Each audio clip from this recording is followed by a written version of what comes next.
these, those। हम ये जानेंगे कि कहाँ पर this का प्रयोग, कहाँ पर that का प्रयोग, कहाँ पर these का प्रयोग और कहाँ पर those का प्रयोग किया जाता है। देखिए, सिंगुलर और प्लूरल, एक वचन और बहुवचन के बारे में आपने पिछले वीडियो लेक्चर में समझ लिया है। अगर सब्जेक्ट या ऑब्जेक्ट पास है और सिंगुलर है तो दिस, अगर दूर है और सिंगुलर है तो दैट, अगर पास है और प्लूरल है तो दीज, अगर दूर है और प्लूरल है तो दोज का प्रयोग करना होगा। आपकी स्क्रीन पे सिंगुलर के नीचे लिखा है पास है तो दिस, दूर है तो दैट। प्लूरल के नीचे लिखा है पास है तो दीज, दूर है तो दोज। इसे रट लीजिए, इसे याद कर लीजिए, आपको बिल्कुल दिक्कत नहीं होगी समझने में। आइए कुछ एग्जांपल्स देखते हैं। मैंने कहा यह किताब पास है या दूर है? सोचिए, अगर दूर होती तो मैं यह किताब थोड़ी कहता, मैं कहता वह किताब। मैंने कहा यह किताब पास है और कितनी है, एक है या एक से ज्यादा है? अगर ज्यादा होती तो मैं कहता किताबें, मैंने कहा किताब। यानी ये एक है, यानी सिंगुलर है और पास है, तो मैं कहूँगा दिस, दिस बुक। अब मैं कहता हूँ वह किताब या वो किताब, दूर है और एक है, तो मैं कहूँगा दैट बुक। नेक्स्ट, यह किताबें या ये किताबें। अब देखिए, यहाँ पर किताबें एक से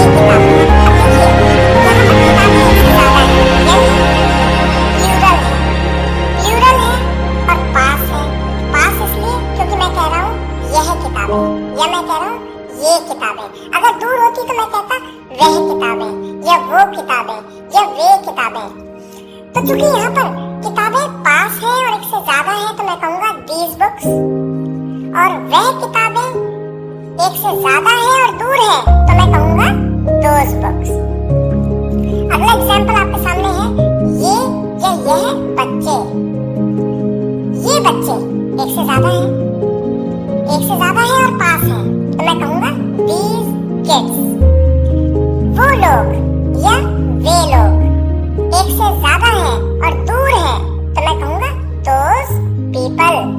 अगर सोचिए, ये लोग अगर पास होते तो मैं ये थोड़ी कहता वो लोग, मैं कहता ये लोग। अगर मैं कहता ये लोग तब बोलता these people। अभी मैं कह रहा हूँ वो लोग तो मैं कहता हूँ those people। अब सोचिए, आपके सामने कहीं पे सब्जेक्ट लिखा है ये मछलियाँ, किसी सेंटेंस में लिखा है ये मछलियाँ अच्छी हैं। अब सोचिए, ये मछलियाँ एक से ज्यादा है, पास है, तो जो पास हो और एक से ज्यादा हो आप क्या यूज करते हैं यहाँ पर? these। तो आप कहेंगे ये मछलियाँ के लिए these fishes।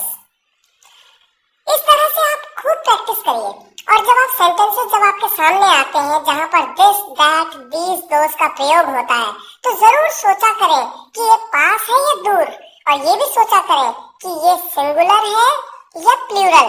और जहाँ आपको ये क्लियर हो गया कि ये पास है और सिंगुलर है तो वहाँ पर आप दिस लगा देंगे। अगर पास है और प्लूरल है तो दीज लगा देंगे।